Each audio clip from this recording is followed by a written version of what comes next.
बच्चों, तो सबसे पहले क्वेश्चन एक बार देखिए, खुद से ट्राई करिए, देन वीडियो को कंटिन्यू करिए। तो ये अभ्यास बेस्ड सीरीज ABS 36 है। इसमें दो टाइप के सवाल हैं। सेक्शन 1 क्या 1 are more than 1 correct type है, और सेक्शन 2 क्या सिंगल करेक्ट टाइप, दो सवाल हैं उसमें। तो हम लोग पहला क्वेश्चन देखते हैं। Consider the ellipse E X square upon A square plus Y square upon B square equal to 1, A is greater than B, and parabola P Y square equal to 4 capital A into X plus 4। A क्या है, positive दे रखा है। इफ वर्टेक्स ऑफ parabola P coincide with one focus of ellipse C and latus rectum of parabola P coincide with minor axis of ellipse C, then correct options is are। तो पहला ऑप्शन में क्या दे रखा है, ए की वैल्यू 4 दे रखी है, चेक करना है कि नहीं है।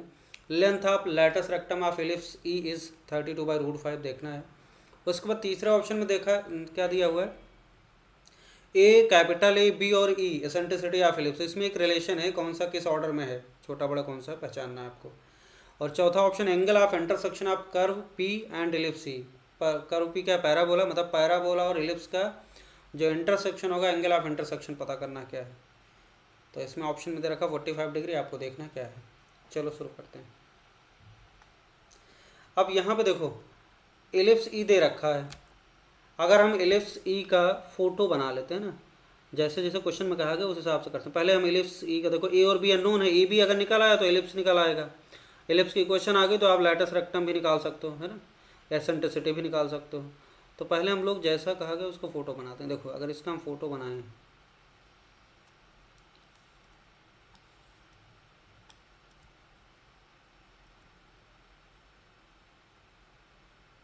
ये एलिप्स का फोटो बना लेते हैं।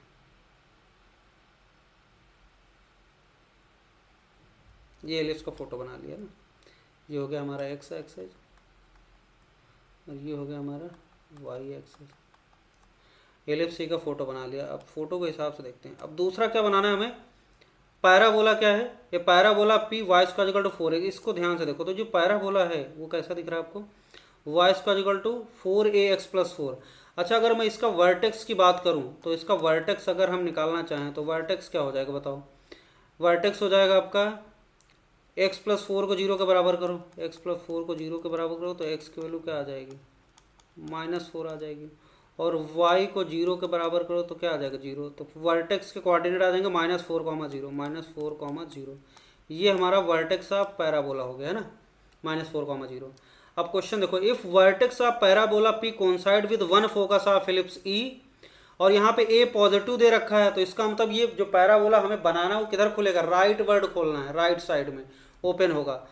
और उसका क्या है, माइनर एक्सेज जो लेटस रेक्टम ऑफ पैराबोला है और माइनर एक्सेज ऑफ एलिप्स से कोइंसाइड करता है। तो इसका मतलब हमारा जो माइनर एक्सेज ऑफ एलिप्स है वो क्या है, देखो तो माइनर एक्सेज ऑफ एलिप्स ये हो जाएगा, ये लेंथ क्या हो जाएगी माइनर एक्सेज ऑफ एलिप्स। और यही क्या है लेटस रेक्टम ऑफ पैराबोला। तो सिंपल सी बात है, वर्टेक्स -4, 0 यहाँ कहीं होगा, तो -4, 0 अगर ये वर्टेक्स है तो ये पैराबोला ऐसे बनेगा, है ना, ऐसे ये बन जाएगा इस तरीके का।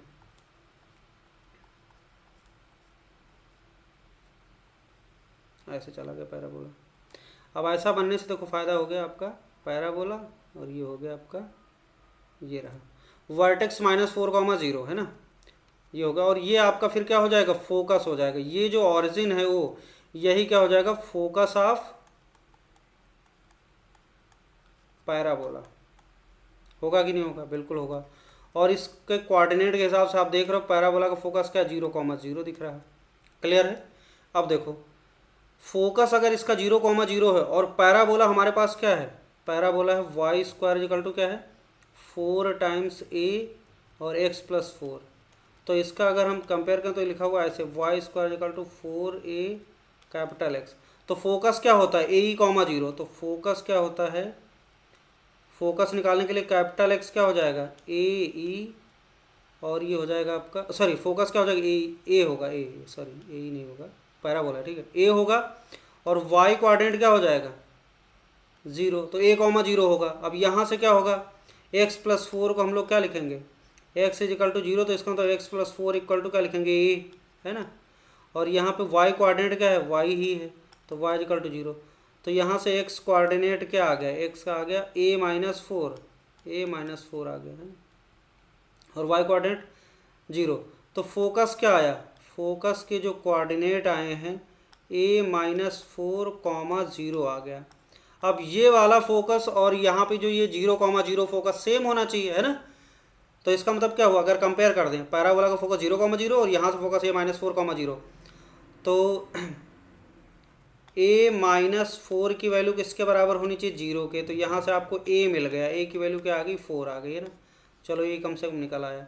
और a की वैल्यू 4 दे रखी है, देखो ये सही बात लिखी हुई है, a आ गया। अब जैसे a आ गया तो हमारे पास पैराबोला भी मिल गया, फिर से सही वाला पैराबोला मिल गया।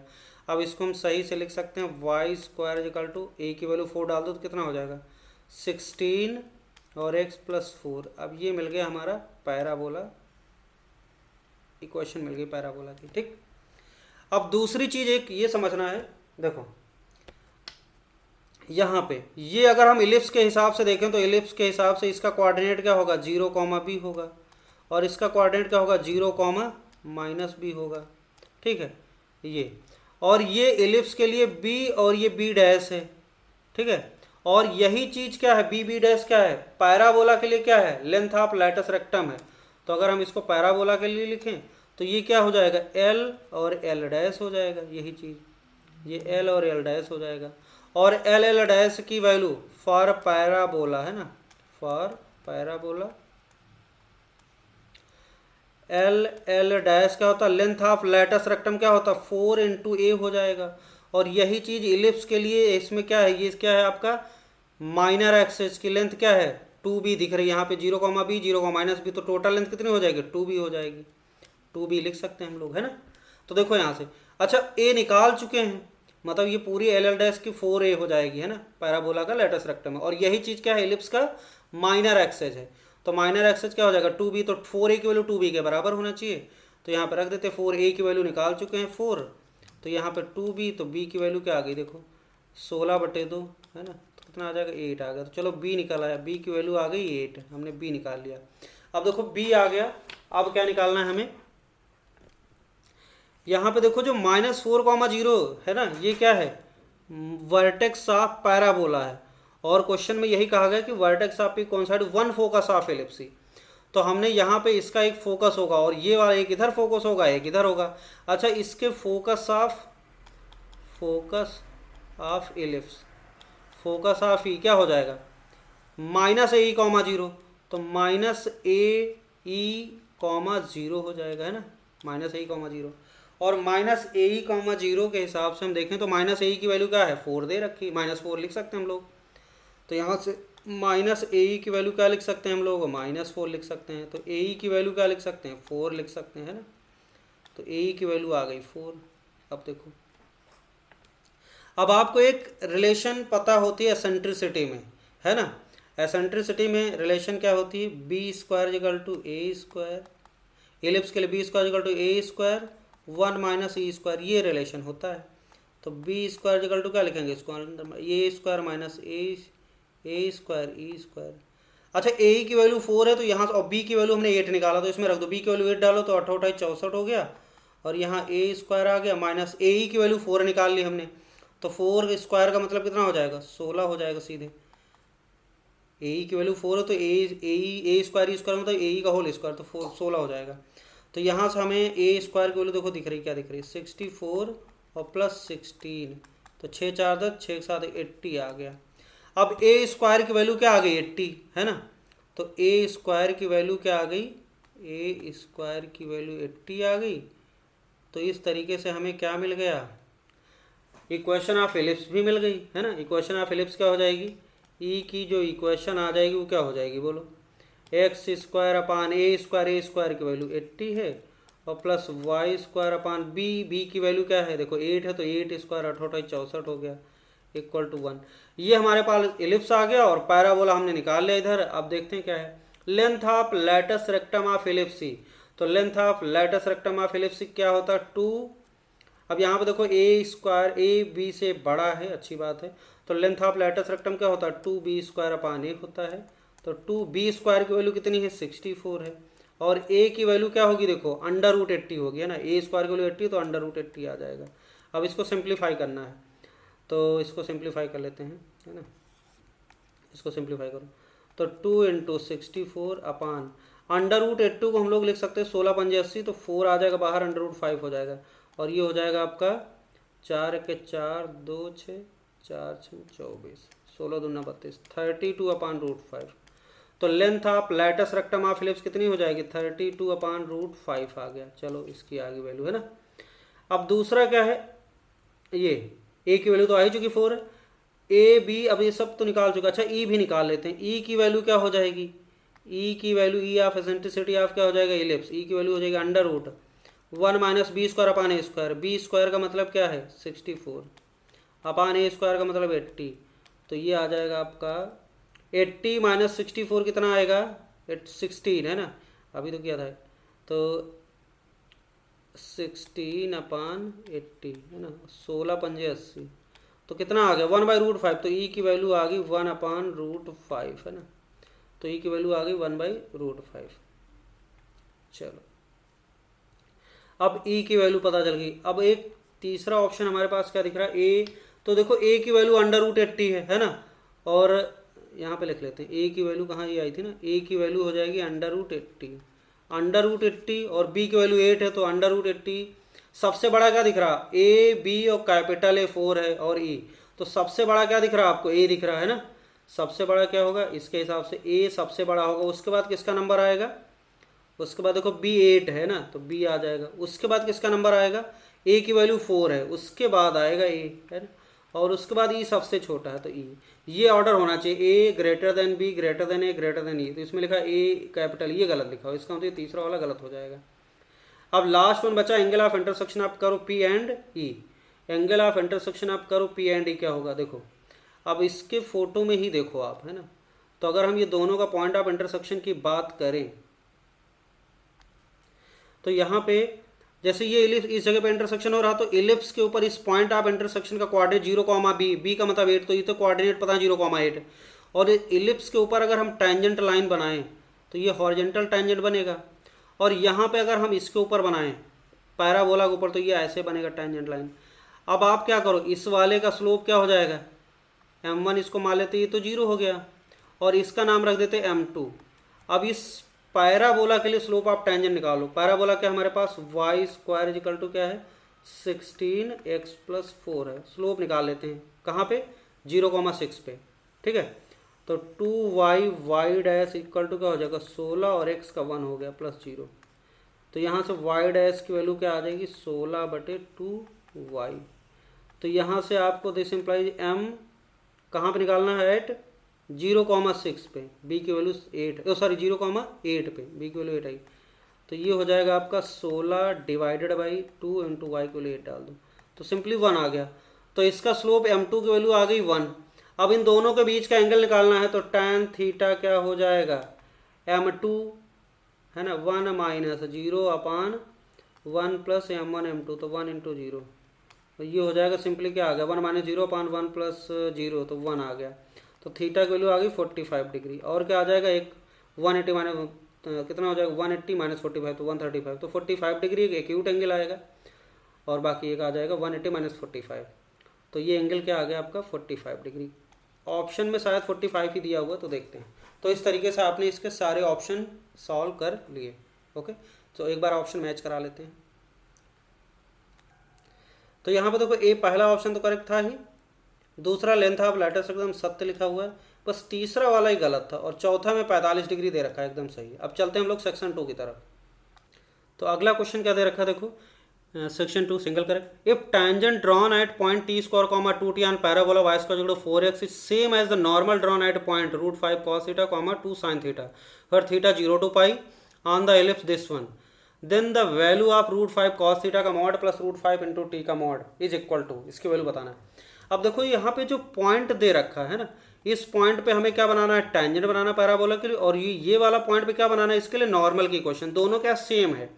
तो क्या करेंगे, इसके लिए टेंजेंट की इक्वेशन लिखेंगे, इसके लिए नॉर्मल की इक्वेशन, दोनों को सेम करा देंगे, कोएफिशिएंट कंपेयर करा देंगे, तो थीटा और टी में रिलेशन आ जाएगा, वैल्यू निकल आएगी हमें, फिर इसमें डाल देंगे, सॉल्व कर लेंगे। तो एक बार क्या करते हैं, देखो ये जो पॉइंट दिया है इसमें पैरामेट्रिक कोऑर्डिनेट दिया हुआ है ना, इसके ऊपर रखा हुआ है point parametric coordinate t² 2t। तो अगर मैं इक्वेशन ऑफ टेंजेंट लिखना चाहूँ तो इक्वेशन ऑफ टेंजेंट बड़ी आसानी से लिख सकते हैं, equation of tangent point form में है ना, क्या होगा y y1, तो y1 का मतलब 2t इक्वल टू क्या हो जाएगा 2 और ब्रैकेट में 2x को x प्लस x1 लिख लो तो x प्लस x1 का मतलब टी स्क्वायर, ये आ गया सिंपल सा। तो यहाँ से इक्वेशन आ गई, 2 कट गया सीधे, तो टी वाई इक्वल टू क्या एक्स प्लस टी स्क्वायर आ गया। तो इक्वेशन ऑफ टेंजेंट हम अगर इसको और अच्छे से लिखना चाहें तो लिख सकते हैं हम लोग y is equal to 1/t x और plus T square by T, तो टी हो जाएगा, है ना। ये होगा इक्वेशन नंबर, ये किसकी है, पैराबोला की टेंजेंट। अब हमें क्या करना है, इसकी नॉर्मल की इक्वेशन लिखना है। तो नॉर्मल की इक्वेशन लिख लें, पहले नॉर्मल का स्लोप निकाल लेते हैं। तो स्लोप निकालने के लिए क्या कैलकुलस यूज कर लेते हैं, डेरिवेटिव निकाल लेते हैं। तो 8x डिफरेंशिएट कर दो, 8x प्लस 10y है ना, और into Y dash equal to 0। तो वाई डैश की वैल्यू आ जाएगी -8x/10y है ना, 10y। तो ये क्या है, स्लोप ऑफ टेंजेंट है। तो स्लोप ऑफ नॉर्मल निकालना है तो क्या निकालेंगे, स्लोप ऑफ नॉर्मल हो जाएगा आपका इसका रेसिप्रोकल विद माइनस साइन। तो 10y अपान क्या हो जाएगा 8x, और कहाँ पे निकालना है, ये पॉइंट डाल दो √5 का, ये इसी के ऊपर पॉइंट दिया हुआ है, पैरामेट्रिक कोऑर्डिनेट दिया हुआ है ना। तो √5 cos थीटा 2 sin थीटा, तो √5 cos थीटा 2 sin थीटा, इसमें एक्स वाई की जगह डाल दो, आपको सीधे नॉर्मल की क्वेश्चन नॉर्मल का स्लोप मिल जाएगा। 10/8 वाई की जगह डाल दो 2 sin थीटा, और नीचे क्या है एक्स की जगह √5 cos थीटा, √5 cos थीटा। तो ये आ जाएगा आपका, देखो इसको सिंप्लीफाई कर लो, ये 2 चक्को 8 हो गया, 2 दूनी 4, 2 5 10। तो 5/2 √5, और यहाँ √5 तो √5 क्या हो जाएगा, √5 से यहाँ पे √5 कट गया तो √5 बचा, √5 sin by cos tan theta upon 2 आ गया, है ना।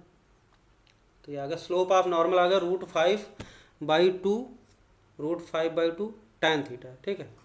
तो स्लोप ऑफ नॉर्मल आ गया mn √5/2 tan थीटा। अब इक्वेशन ऑफ नॉर्मल लिख लेते हैं, इक्वेशन ऑफ नॉर्मल किसकी, एलिप्स की, y minus y1 2 sin theta equal to √5/2 tan theta, x minus x1 का मतलब √5 cos थीटा,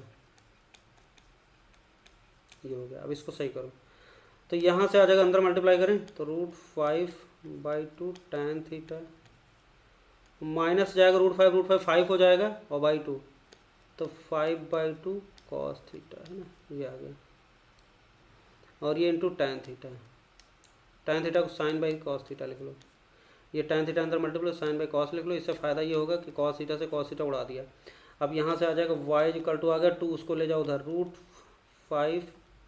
√5/2 tan थीटा, अच्छा x छूट गया यहाँ पे, x tan theta into x, और ये हो जाएगा आपका -5/2 sin थीटा, और यहाँ पे +2 sin थीटा, +2 sin थीटा। तो ये आ जाएगा आपका y equal to √5/2 tan theta, है ना, x √5/2 tan थीटा x, और यहाँ से आ जाएगा 2 दूनी 4, तो माइनस कितना हो जाएगा 4 माइनस है -1/2 sin थीटा, तो -1/2 sin theta, sin theta by 2, ये आ गया आपका। अब ये जो है नॉर्मल की क्वेश्चन है ना, ये क्या है हमारे नॉर्मल की क्वेश्चन, और ये टेंजेंट की क्वेश्चन है पैराबोला के, और ये एलिप्स के नॉर्मल की क्वेश्चन है। थीटा की रेंज ध्यान रखना। तो ये दोनों क्या सेम है ना, ये सेम है। तो ये और ये क्या है, सेम है। तो सेम है तो क्या होना चाहिए, कोएफिशिएंट कंपेयर कर दे तो y इक्वल टू समथिंग है ना, तो 1/2 की वैल्यू क्या होनी चाहिए, √5/2 tan थीटा होना चाहिए, और यहाँ से t की वैल्यू आपको ये दिख जाएगी, है ना। तो कंपेयर कर देते हैं,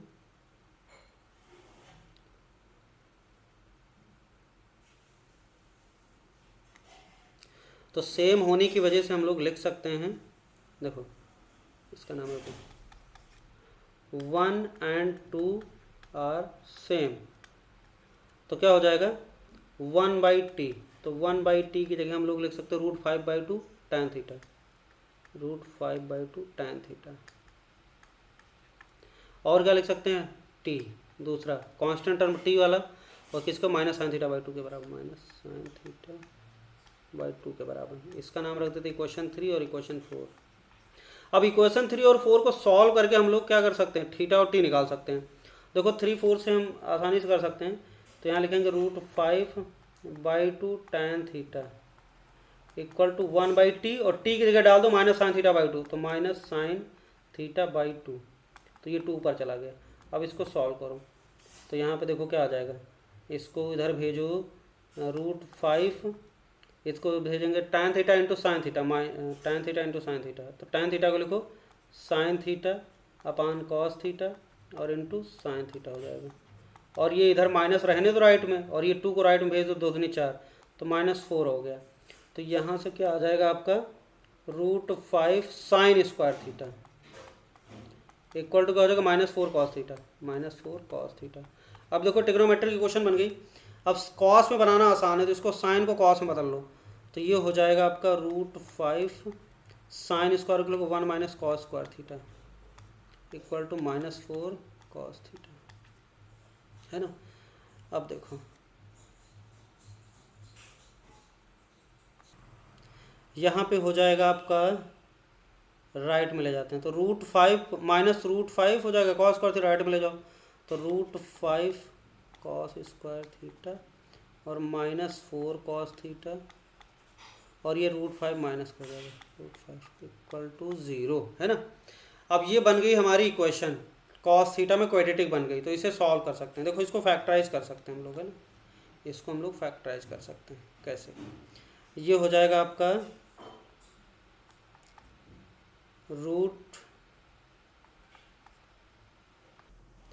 तो यहाँ पे आप इसको फैक्टराइज कर लो, तो ये हो जाएगा √5 cos स्क्वायर थीटा माइनस, देखो √5 मिलकर 5 बन जाएगा, -5 फैक्टर करो तो हो जाएगा -5 cos थीटा और प्लस cos थीटा, बढ़िया सा फैक्टर हो गया। अब यहाँ से √5 कॉमन ले सकते हैं, √5 और क्या कॉमन ले सकते हैं, cos थीटा भी कॉमन ले सकते हैं। तो ये हो जाएगा आपका cos थीटा माइनस √5, और यहाँ पे हम लोग ले सकते हैं 1 कॉमन, है ना। तो ये हो जाएगा आपका cos theta minus √5 equal to 0। तो एक फैक्टर आया √5 cos थीटा प्लस 1, और दूसरा फैक्टर क्या आया cos theta minus √5 equal to 0। तो यहाँ से देखो एक आ जाएगा आपका दिस इक्वल टू 0, और एक इससे बराबर करेंगे तो इस इक्वल टू 0। तो यहाँ से आ जाएगा cos थीटा की वैल्यू आ जाएगी, तो ये इससे आ जाएगा -1/√5, है ना। और यहाँ से आ जाएगा cos थीटा इक्वल टू √5, जो कि बकवास है। cos थीटा √5 क्या है, ये 2 से बड़ा नंबर है, हो ही नहीं सकता। तो ये तो बेकार हो गया, इसको रिजेक्ट कर देंगे। तो ये हो जाएगा √5, ये ठीक है। तो cos थीटा की वैल्यू क्या हो जाएगी -1/√5। अब cos थीटा की वैल्यू -1/√5, थीटा की वैल्यू 0 से पाई है, तो सिंपल सी बात है, थीटा क्या होगा, सेकंड क्वाड्रेंट में होगा, है ना, सेकंड क्वाड्रेंट में होगा। तो सेकंड क्वाड्रेंट में होगा, यहाँ से ये वैल्यू यूज करेंगे, और थीटा क्या होगा, थीटा इन सेकंड क्वाड्रेंट, है ना, ये चीज़ ध्यान रखना, सेकंड क्वाड्रेंट। अब हमें cos थीटा की वैल्यू -1/√5 पता चल गई। अब दूसरा हमें निकालना है t, और t में रिलेशन आपको पता है, t की वैल्यू -sin θ/2, तो t की वैल्यू क्या है -sin θ/2। अब sin थीटा की वैल्यू निकालो। तो देखो सेकंड क्वाड्रेंट में पहले तो इसको बना लेते हैं, ट्रायंगल थीटा है ये, तो इसको लिखेंगे बेस अपान हाइपोटेनियस, ये हो गया। तो ये क्या आ जाएगा 5 -1 4 2 आ जाएगा। तो इस ट्रायंगल को देख के क्या लिख सकते हो, देखो cos थीटा क्या है -1/√5, साइन थीटा का हो जाएगा 2/√5, और सेकंड क्वाड्रेंट में है तो क्या होगा, पॉजिटिव ही रहेगा। तो यहाँ पे -1/2 और साइन थीटा की वैल्यू 2/√5, यहाँ पे काम आएगा ये, है ना। देखो 2/√5, और सेकंड क्वाड्रेंट में थीटा का होता है पॉजिटिव होता है, इसलिए 2/√5 प्लस का लिखा। 2 से 2 उड़ गया तो क्या बचा, -1/√5 आ गया। तो हमें t की वैल्यू क्या मिल गई, -1/√5, और cos थीटा की वैल्यू cos थीटा की वैल्यू क्या -1/√5। हमें ये वाला डेटा कैलकुलेट करना है, रख दो इसमें √5, और cos थीटा की वैल्यू क्या डाल देते हैं, t की वैल्यू माइनस क्या आ गया था यहाँ पे, t की वैल्यू आ गया था -1 सेकेंड,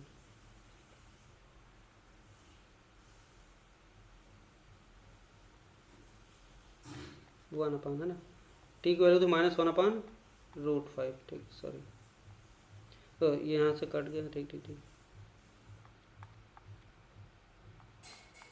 ये आया था, टी की वैल्यू -1/√5, ठीक है। हाँ, अब इसमें रख दो वैल्यू, इसमें वैल्यू रखना √5 cos थीटा की वैल्यू -1/√5, -1/√5, और ये मॉड लगा देते हैं, और प्लस दूसरा मॉड क्या है, √5 यहाँ पे माइनस, और क्या है, टी की वैल्यू क्या है, -1/√5, -1/√5, ये है। अब देखो √5 से √5 उड़ा दो, √5 से √5 ये उड़ गया, तो क्या -1 का मॉड, -1 का मॉड क्या बचा, तो सिंपली 1 + 1 ही बचा, 2 आ गया सीधे, है ना। तो ये वाला ऑप्शन करेक्ट हो जाएगा, तीसरा ऑप्शन करेक्ट हो गया। 1 + 1 दोनों से 1 ही आएगा, -1 का मॉड 1 और -1 का मॉड 1, तो 2 आ जाएगा। इस तरीके से आपका इसका सेकंड ऑप्शन करेक्ट हो गया। आगे बढ़ते हैं हम लोग तीसरे सवाल पे। ओके, अगला क्वेश्चन देखते हैं क्या है। A series of concentric ellipse E1, E2, E3 up to En are drawn such that En touches the extremities of major axis of En-1 and foci of En coincide with extremities of minor axis of En-1. If eccentricity of ellipse is independent of n, then the value of eccentricity is, ये बताना है आपको। देखो, तो सबसे पहले तो इसका जो फोटो बनाएंगे वो कैसे बनेगा, इसका फोटो कैसे बनेगा। तो जैसे मान लेते हैं एलिप्स ऐसे बनाते हैं, कुछ ऐसा है सीन, देखो ध्यान से। पहले हमने क्या किया, E1 बनाया है ना, एक एलिप्स ऐसे बनाया, मान लेते हैं ऐसे, सॉरी, तो एक एलिप्स जैसा ऐसे बना, ये बन गया एलिप्स। तो दूसरा क्या, ये मान लेते हैं ये E1 है ना, ये E1 है, तो दूसरा कैसे बनेगा, इस तरीके का ऐसे बन जाएगा क्वेश्चन के अकॉर्डिंग। ये देखो, En touches the extremities of major, अगर n की वैल्यू 1 ले लेते हैं, 2 ले लेते हैं, तो ये हो जाएगा E2, तो ये E1, तो इसका मेजर एक्सिस को टच करता है, और ये क्या है, फोकस क्या हो जाएंगे इसके माइनर एक्सिस के एक्सट्रीमिटीज, तो ये इसके लिए फोकस की तरह एक्ट करेंगे, है ना। ये E1 है तो ये E2, तो E2 का जो फोकस होगा E1 का माइनर एक्सिस की एक्सट्रीमिटीज हो जाएंगी। अब फिर से ऐसे ये सिलसिला चलता रहेगा, फिर एक ऐसे बनेगा, फिर से क्या करोगे आप, ये ऐसे बनाओगे, ये ऐसे बनाएंगे, ये ऐसे बना देते हैं ना, ये बनाया, उसके बाद फिर से वही कहानी, और फिर ऐसे करेंगे, है ना, ऐसे करेंगे, इस तरीके से फिर बनाएंगे, तो ये ऐसा चलता जाएगा, ऐसा चलेगा, इस तरीके से बनता जाएगा। फिर जो क्वेश्चन में आपको बोल रहा है उसी हिसाब से देख लो पूरा हो रहा है ना। पहले E1, फिर E2, फिर ये E3, फिर E4। तो इन जनरल मान लेते हैं हमने nth एलिप्स बनाया, उसके जस्ट पहले वाला बनाएंगे, तो उसको हम कैसे प्लॉट करें। देखो, इस फोटो में तो गंदा हो जाएगा, तो मैं अलग से बताता हूँ। देखो, तो जैसे मान लेते हैं आपने ऐसा बनाया फोटो, मान लें हमने यहाँ पे nth वाला एलिप्स बनाया, सपोज एक nth एलिप्स ऐसे बनाया,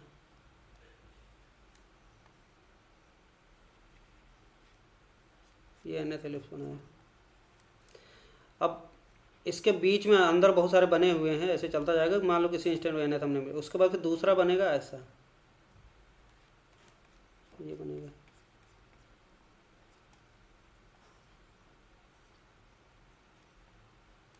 ये बना दिया, है ना। तो इस वाले को मैं मान लेता हूँ En, तो इसको क्या मान लेता हूँ En-1, इससे एक पहले वाला, है ना, समझ आया। अब देखो ध्यान से, ये En है, ये En-1 है, तो इसमें एक रिलेशन हम लोग क्या करते हैं, देखो, तो यहाँ पे अगर इसको मैं मान लेता हूँ क्या An है, ये क्या है, ये An- का है ना, पॉइंट ऑफ इंटरेस्ट, और ये En-1 है, तो इसको हम बोल सकते हैं Bn-1, है ना, ये क्या हो जाएगा माइनस ऑफ Bn-1, और इसको क्या बोल सकते हैं हम लोग Bn, है ना, ये क्या हो जाएगा Bn, और ये हो जाएगा Bn। अब देखो, अगर मैं इलिप्स की इक्वेशन लिखना चाहूँ, En और En-1 की इक्वेशन अगर लिखना चाहूँ, तो हम लोग ऐसे इक्वेशन लिख सकते हैं। देखो, जैसे मैं आपको En की इक्वेशन लिखूँ, तो इक्वेशन ऑफ En क्या लिखेंगे, x² An², है ना, और plus y² Bn² equal to 1 लिखेंगे। और En-1 की अगर इक्वेशन लिखना चाहूँ तो लिखेंगे हम लोग, देखो, x² इससे पहले वाला En-1 का एलिप्स का, देखो ये वाला आपका क्या है, An ही है ना, तो An² हो जाएगा, और प्लस y² यहाँ पे क्या हो जाएगा Bn-1 का स्क्वायर लिखेंगे, ये लिखेंगे इक्वल टू 1। अब एक चीज आपको ये समझना है, यहां पर an और bn माइनस वन में एक रिलेशन यहां पे दिखेगी। देखो ये वाला जो क्या है, en का फोकस है, ये जो चीज है ये क्या है, फोकस ऑफ en, ये क्या है, फोकाई ऑफ en, ये है कि नहीं। और इसके फोकस के कोऑर्डिनेट क्या लिख सकते हैं हम लोग, en के हिसाब से, en के हिसाब से फोकस के कोऑर्डिनेट लिखेंगे हम लोग a सॉरी बी यहाँ पे, क्योंकि ये वर्टिकल इलिप्स है, ये वाला क्या वर्टिकल इलिप्स है ना, तो ये वर्टिकल और हॉरिजॉन्टल, तो लिखेंगे फोकस कोऑर्डिनेट 0, BNE है ना, ये लिखेंगे 0, BNE, और ई क्या होगा, इसकी एसेंट्रिसिटी n मान लेते तो n हो जाएगा ना, 0, BNE, और 0, BNE हो गया। और ये आपको ये कोऑर्डिनेट वैसे भी पता, ये क्या है en माइनस वन के हिसाब से इसका ये कोऑर्डिनेट क्या है 0, BN माइनस वन है, इसका ये कोऑर्डिनेट भी पता है 0, BN माइनस वन, ये भी पता है आपको। तो एक तरीके से देखा जाए तो हम ये लिख सकते हैं कि BN EN की जो वैल्यू है वो क्या होगी, BN माइनस वन के बराबर होनी चाहिए, है कि नहीं। तो ये वाला रिजल्ट हम लोग यूज करेंगे, है ना। तो एक इक्वेशन ये EN हो गया, n माइनस वन हो गया, और ये BN EN में एक रिलेशन ये हो गया। अब हमें इक्वेशन इस्टेब्लिश करना है एसेंट्रिसिटी के बीच में, ठीक है, और ये रिलेशन होल्ड करेगी, BN EN की वैल्यू क्या हो जाएगी, BN माइनस वन, ठीक। अब देखो अगर हम एसेंट्रिसिटी किसकी लिखें, EN की एसेंट्रिसिटी, तो EN की वैल्यू क्या लिखेंगे, EN स्क्वायर इक्वल टू क्या लिखेंगे 1 माइनस, EN किसका माना, AN का, तो ये अब ये देखो ध्यान से, EN क्या वर्टिकल इलिप्स बन रहा हमारा, वर्टिकल इलिप्स में क्या होता है, EN ई स्क्वायर क्या हो जाएगा 1 माइनस ए स्क्वायर अपान बी स्क्वायर होगा, तो ये AN square upon BN square, ये चीज़ ध्यान देना आपको, AN square upon BN square हो जाएगा। और हम इससे पहले वाला एलिप्स अगर हम लोग लिखें EN माइनस वन के लिए, ये फॉर EN है ना, और यहाँ पे लिखते हैं फॉर EN माइनस वन, तो हम लोग एसेंट्रिसिटी इसकी मान लेते हैं EN माइनस वन है, तो इसको लिखेंगे 1 माइनस, अच्छा इस EN minus one horizontal ellipse है, तो इसका लिखेंगे हम लोग क्या हो BN माइनस वन, ये हो जाएगा आपका, देखो BN minus one square upon AN square हो जाएगा ना, ठीक है। अब यहाँ पर देखो, यहाँ पे एक रिलेशन ये दिख रही है आपको, तो देखो यहाँ से ये स्क्वायर है, सॉरी ई स्क्वायर, तो EN माइनस वन का स्क्वायर जो है वो लिख सकते हैं 1 माइनस BN माइनस वन का स्क्वायर, तो BN माइनस वन की वैल्यू हम यहाँ से लिख सकते हैं क्या, BN EN है ना, तो ये हो जाएगा आपका BN स्क्वायर EN स्क्वायर, ये लिख सकते हैं, अपान क्या हो जाएगा AN स्क्वायर, ये लिख सकते हैं कि नहीं। इस रिजल्ट का हम लोगों ने यूज कर लिया। अब देखो ध्यान से, तो यहाँ पे एक रिजल्ट है आपके पास क्या है 1 minus AN square upon BN square, देखो इसको अगर आप सही से लिखो तो EN माइनस वन का होल स्क्वायर क्या हो जाएगा 1 माइनस EN स्क्वायर, और इसको आप ऐसे लिख लो अपान, ये लिखो आप AN square upon BN square, AN square upon BN square, ऐसे लिख सकते हैं कि नहीं। देखो ये तो कैलकुलेशन आता है, हमने क्या किया 1 minus BN square EN square upon AN square, तो ये BN स्क्वायर को नीचे भेज दिया, तो ये ऐसा आ गया। ऐसा करके आप एक फ़ायदा उठा सकते हो, देखो यहाँ से आप लिख सकते हो AN square upon BN square की जगह क्या लिख सकते हो 1 माइनस EN स्क्वायर। हमें एसेंट्रिसिटी में इक्वेशन लाना है, तो यहाँ से अगले स्टेप में हम लोग लिख सकते हैं EN minus one square equal to 1 minus EN square divided by AN square upon B square 1 minus EN square लिख सकते हैं, 1 माइनस EN स्क्वायर लिख सकते हैं। अब इसको सही करें, तो इसको अगर हम सही करेंगे तो क्या लिखेंगे, इधर लिख लेते हैं, तो EN माइनस वन का स्क्वायर इक्वल टू क्या हो जाएगा 1, इसको इधर भेजो तो 1 minus EN square minus EN 1 minus 2 EN square upon क्या हो जाएगा 1 माइनस EN स्क्वायर।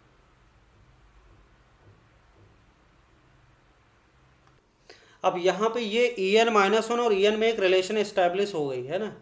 अब इसके आगे क्या करना है, देखो क्वेश्चन में कहा गया if the eccentricity is independent of n, इसका मतलब ये हुआ कि अगर n से इंडिपेंडेंट होगी तो EN माइनस वन और EN सेम ही रहेगा, इंडिपेंडेंट ऑफ n है, तो इसका मतलब EN क्वेश्चन के अकॉर्डिंग क्या होगा EN minus one equal to क्या हो जाएगा EN इक्वल टू ई मान लें, n से इंडिपेंडेंट हो गई, ठीक, तो ये इसको हमने ई मान लिया। अब इसमें रख देंगे n से इंडिपेंडेंट होने का मतलब EN माइनस वन EN सब सेम है, तो क्या हो जाएगा देखो, अब इसको सॉल्व करते हैं। तो ई एन माइनस वन की जगह ई एन रखेंगे तो इसकी जगह ई रख देते, तो ई स्क्वायर हो जाएगा 1 माइनस 2 ई स्क्वायर अपान क्या हो जाएगा 1 माइनस ई स्क्वायर, ये आ गया। अब इसको भेजो इधर, तो हो जाएगा ई स्क्वायर माइनस ई की power 4 is equal to 1 minus 2 E square. तो यहाँ से आ जाएगा ई की power 4 minus 3 E square plus 1 equal to 0। अब ई की power 4 minus 3 square plus 1, E में देखो क्या बन गई बाई क्वाड्रेटिक। अब यहाँ से ई की वैल्यू हमें निकल आएगी, तो ई की वैल्यू निकालते हैं। ई की वैल्यू निकालने के लिए हम लोग धराचार फॉर्म लगा देते हैं। तो ई देखो ई स्क्वायर में क्वाड्रेटिक है, तो ई स्क्वायर की वैल्यू क्या लिख सकते हैं minus B plus minus under root B square मतलब 9 माइनस 4 इसी का मतलब 4 अपान क्या हो जाएगा 2 इंटू 1, तो 2 इंटू 1 का मतलब 1, ये हो गया। तो यहाँ से आपको देखो ई स्क्वायर की वैल्यू आ गई 3 प्लस माइनस रूट 5 बाई 2। अब देखो 3 प्लस रूट 5 करेंगे तो ये कितना आ जाएगा, ये 3 और 2 पॉइंट रूट 5 2 पॉइंट समथिंग, तो 5 पॉइंट समथिंग बाई 2, तो ये हो जाएगा 1 से बड़ा नंबर आ जाएगा।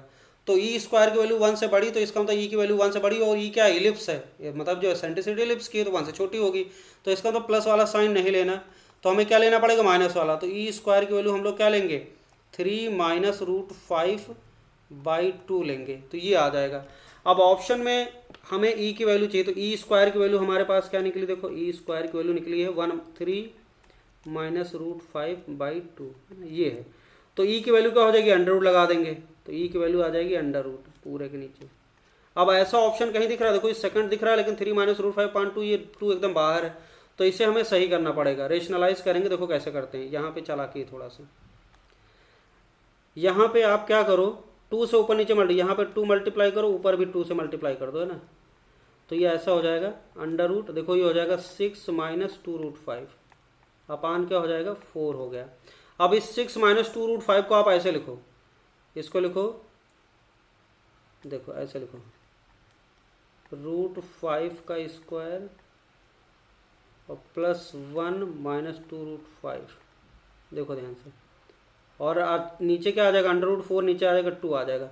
अब देखो ये क्या हो जाएगा 5 प्लस 1 6 आ जाएगा, 6 बन गया, और ये बन गया A square plus B square 1 square minus 2 A B, तो लिख सकते हैं रूट 5 माइनस 1 का होल स्क्वायर, तो ये बन जाएगा आपका रूट 5 माइनस 1 का होल स्क्वायर अंडर रूट अपान 2, तो ये हो जाएगा रूट 5 माइनस 1 बाई 2, ये आ जाएगा। तो इसका मतलब कौन सा ऑप्शन अवेलेबल है यहाँ पे, रूट 5 माइनस 1 बाई 2, चौथा ऑप्शन अवेलेबल है, चौथा इसका ऑप्शन करेक्ट हो जाएगा। तो चौथा ऑप्शन इसका करेक्ट हो गया। Okay, thank you.